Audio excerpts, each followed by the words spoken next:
జై శ్రీరామ్. నా అన్నదమ్ములకు, నా అక్కా చెల్లెలకు అందరికీ నమస్కారం. అందరూ బాగుండారా? మళ్ళీ ఒక నిప్పు లాంటి నిజంతో మీ ముందుకు వచ్చేసింది మన న్యూస్ అఖండ. లవ్ జిహాద్ అనేది అతి దారుణమైనటువంటి అంశం అన్నమాట. అంతేకాదు ఈ లవ్ జిహాద్ అనేది ఒక వివాదాస్పదమైనటువంటి కుట్ర సిద్ధాంతంగా పరిగణించబడుతుంది. రాడికల్ భావజాలం కలిగినటువంటి కొంతమంది ముస్లిం మగవాళ్ళు ఇతర మతాలకు చెందినటువంటి స్త్రీలను ప్రేమ పేరుతో ఆకర్షించి వాళ్ళను పెళ్లిళ్ళు చేసుకుని వాళ్ళను బలవంతంగా ఇస్లాం మతంలోకి మారుస్తున్నారు.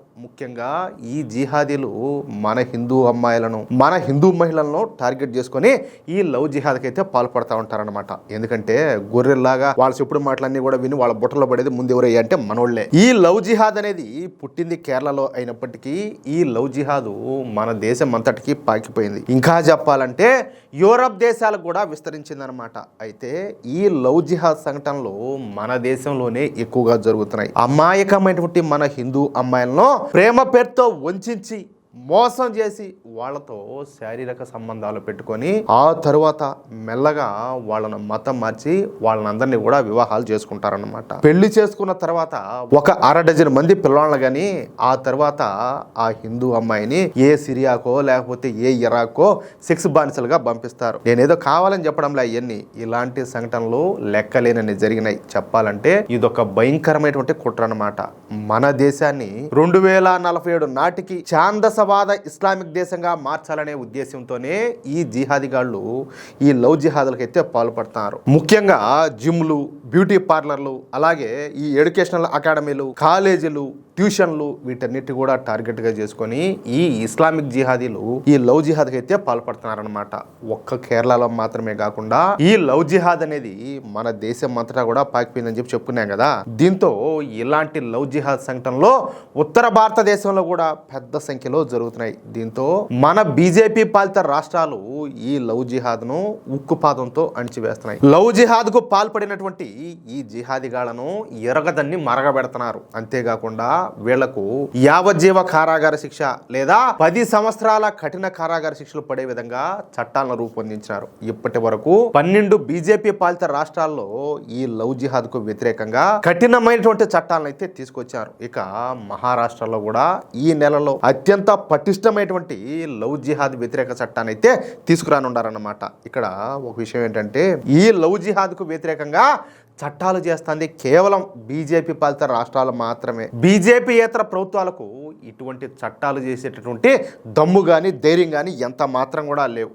వాళ్లకు మన హిందూ ఆడబిడ్డలు ఏమైపోయినా పర్వాలే, కానీ వాళ్ళ ఓటు బ్యాంకు మాత్రం పటిష్టంగా ఉండాలని చెప్పి కోరుకుంటున్నారు. ఇటువంటి వాళ్ళను అసలు నాకు తెలిసి అయితే దేశద్రోహులుగా పరిగణించి మన హిందూ సమాజం అంతా కూడా వెలియాలి. అవునా కదా? దాంట్లో మన కులాన్ని కానీ లేకపోతే మన ప్రాంతాన్ని కానీ లేకపోతే బొచ్చులో ఇవన్నీ ఏం పెట్టుకోవాలి. వాళ్ళు మన దేశానికి మన ధర్మానికి అనుకూలంగా ఉండారా లేదా, ఇదొకటే మనం చూడాల్సింది. చెప్పాలంటే ఇదంతా కూడా ఒక ప్లాన్ ప్రకారం జరిగేటటువంటి కుట్ర అని చెప్పి చెప్పుకోవచ్చు అనమాట. సరే, ఇక అసలు విషయానికి వస్తే ఇప్పుడు మనం మాట్లాడుకోబోయే వాడి పేరు వచ్చేసి సమీర్ ఖాన్ అన్నమాట. మధ్యప్రదేశ్లోని గ్వాలియర్ నగరం వీడి యొక్క అడ్డా. పెద్దగా చదువు సంధ్య అబ్బలేదు, కానీ ఊళ్ళ మీద పడి తిరిగి ఈ గాలి తిరుగులన్నీ కూడా తిరగడం వీడికి బాగా అలవాటు అనమాట. అంటే గాలిముండా కొడుకు. కేవలం ఒక గాలి వెదవ అంటే సరిపోదు, వీడు మత పిచ్చి నెత్తికెక్కినటువంటి ఒక అసలు సిసలైనటువంటి జిహాదీ అనమాట. చెప్పాలంటే ఒక నరరూప రాక్షసుడు. మన ధర్మం మీద, మన ఆడబిడ్డల మీద విషం చిమ్మేటటువంటి ఒక క్రూర మృగం ఈ సమీర్ ఖాన్ గాడు. మరి ఇంతకీ ఈ నీచుడు ఏం చేసినాడంటే, అదే గ్వాలియర్ లో ఒక హిందూ మహిళ ఉన్నదన్నమాట.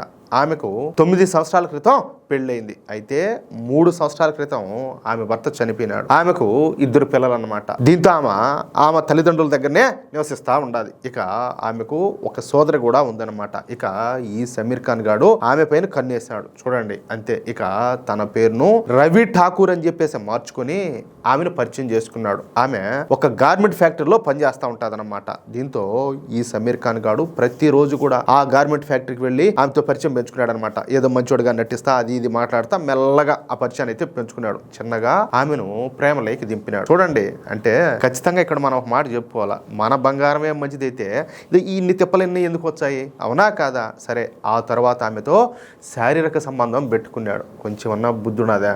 ఇక తరచుగా ఆమె ఇంటికి రావడం మొదలుపెట్టాడు. అది చూసినటువంటి ఆమె బంధువులు, ఏందిరా వీడు ఎవడో వస్తున్నాడు పోతున్నాడు, ఏం జరుగుతుందని చెప్పేసి వీడి గురించి ఎంక్వైరీ చేశారు. అంతే, వీడి పేరు రవి ఠాకూర్ కాదని, వీడు సమీర్ ఖాన్ అని, వీడు ఒక వీడొక పెద్ద జిహాదిగాడని, పైగా వీడు డ్రగ్స్ బానిస అని చెప్పేసి తెలిసిపోయింది. అంతే, ఇక మన హిందూ అమ్మాయి వాడిని దూరంగా పెట్టింది, వాడిని దగ్గర కూడా రానిలా. దీంతో ఆగ్రహం వ్యక్తం చేసినటువంటి ఈ సమీర్ ఖాన్ గాడు ఇక మన హిందూ అమ్మాయిని వేధించడం మొదలుపెట్టాడు. ఆమె వెంటనే ముస్లింగా మతం మార్చుకోవాలని, అలాగే తనను పెళ్లి చేసుకోవాలని చెప్పేసి బెదిరించసాగినాడు. ఏమన్నా బొమ్మలయ్యా కాదులే, ఆడుకునే బొమ్మల అంటాలే, ఈవిడ ఇష్ట ప్రకారం కూడా అంతా వాళ్ళకి నచ్చినట్టు ఆడమంటే ఆడేదానికి. ఒకవేళ ఆ అమ్మాయి గనుక అలా చేయకపోతే ఆమె పిల్లలను చంపేస్తానని, ఆమె సోదరుని కూడా కిడ్నాప్ చేస్తానని చెప్పేసి భయపెట్టసాగినాడు. దీంతో భయపడిపోయినటువంటి మన హిందూ అమ్మాయి వెంటనే తన తల్లిదండ్రులతో వెళ్లి పోలీసులను ఆశ్రయించిందనమాట. ఇక మధ్యప్రదేశ్లో ఉన్నది మన బీజేపీ ప్రభుత్వం, పైగా మధ్యప్రదేశ్ బీజేపీ ప్రభుత్వం కఠినమైనటువంటి లవ్ జిహాద్ చట్టం చేసింది కూడా. అంతే, ఇక పోలీసులు అయితే రెచ్చిపోయినారు. ఈ సమీర్ ఖాన్ గారిని అరెస్ట్ చేసి వాడికి చుక్కలు చూపించారు, వాడి రెక్కల ఎరగదీసి కట్టేసి అందరి ముందు సాగొట్టినారు. అంతేకాకుండా వాడిని జీపు కట్టేసి అందరికీ తెలిసే విధంగా రోడ్డు మీద ఈడ్చుకొని పోయినారు. ఇక స్టేషన్లో మరోసారి అందరూ కలిసి బాగా ఎరగొమ్మేశారంట. తెలుసు కదా ఇంకా పోలీసులు ఎట్లుంటారా. అంతేకాకుండా వాడి మీద భారతీయ న్యాయ సంహిత చట్టం ప్రకారం వాడి మీద ఇప్పుడు 5 కేసులు పెట్టి బొక్కలో వేశారు. ఇక వాడికి కనీసం 10 సంవత్సరాల జైలు శిక్ష పడే అవకాశం అయితే ఉందన్నమాట. ఇక్కడ మరొక విషయం ఏంటంటే, ఈ లవ్ జిహాద్ సంఘటన జరిగింది చెప్పాను కదా మధ్యప్రదేశ్లో, అంటే అది మన బీజేపీ పాలిత రాష్ట్రం అనమాట. కాబట్టి వెంటనే పోలీసులు స్పందించి ఆ నీచుడికి తగిన విధంగా బుద్ధి చెప్పి కేసులు పెట్టి లోపలేశారు. అదే గనక మరేదైనా బీజేపీ ఏతర ప్రభుత్వం ఉండుంటే అసలు కేసు కూడా పెట్టేవాళ్ళు కాదు, పైగా ఆ అమ్మాయికే వార్నింగ్ ఇచ్చి పంపించేవాళ్ళు అనమాట. అది బీజేపీ పాలిత రాష్ట్రాలకు బీజేపీ ఏతర ప్రభుత్వాలకు ఉన్నటువంటి తేడా. అర్థమైందా? అది విషయం మిత్రులారా. ప్రేమ పేరుతో మన హిందూ ఆడపడుచుల జీవితాలను చిన్నాభిన్నం చేస్తున్నటువంటి ఈ లవ్ జిహాద్ కుట్ర ఎంత భయంకరంగా ఉండాలో చూశారు కదా. మధ్యప్రదేశ్ పోలీసులు ఆ నీచుడికి వేసినటువంటి శిక్ష పైన మీ అభిప్రాయం ఏంటి? ఇలాంటి వాళ్లకు ఇంకా ఎటువంటి శిక్షలు వేయాలో కింద కామెంట్ రూపంలో తప్పకుండా తెలియజేయండి. నన్ను అడిగితే ఒకటే చెప్తా, వాళ్ళు ఇంకోసారి ఏ అమ్మాయి వైపు కన్నెత్తి చూడకుండా వాళ్ళకి అసలు ఇంక పని చేయకుండా చేసి పారదబ్బాల.